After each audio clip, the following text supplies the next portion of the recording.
I hope that this will be a moment of clarity sa lahat ng gustong maging Facebook ads or Facebook media buyer. Hindi lang Facebook ang target ng mga clients. Yes. Yes. Hindi lang Facebook. So one thing that I noticed is a lot of people wants to learn how to do Facebook media buying, Facebook ads, how to run this, how to run that. And then wala silang idea about digital marketing.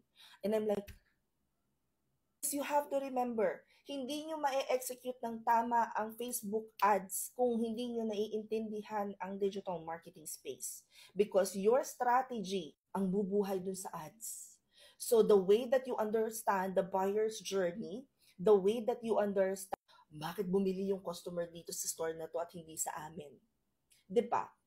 So this and more, we actually cover it at hindi lang Facebook ads. We actually have what we call PPC, media buying. PPC is actually a form of media buying wherein na-charge lang yung nagra-run ng ads kapag may nag-click and all that. And part of the training is understanding digital marketing, understanding buyer's journey, understanding how to create strategies and all that. 999 pesos lang siya at pagkatapos meron pa siyang 2 weeks na internship at tuturuan pa namin kayo kung paano mag-apply sa application book session tapos magkakaroon kayo ng final activity pagkatapos saka kayo magma-mock interview para ma-certify. If you guys wanna join, punta lang kayo sa profile ko pagkatapos i-click nyo itong link sa bio ko. It will then open this page. Pagkatapos makikita nyo na dyan lahat ng resources, may bayad, libre, lahat ng open classes, nandyan na guys.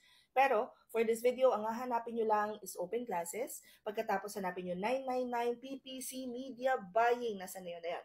Level 3 with internship na.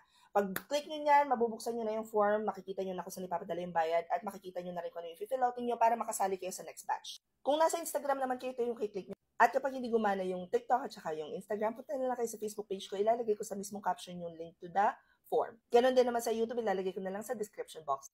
I attended last weekend's training. Day 1 lang talaga pero na-drain yung utak ko because this is so juicy.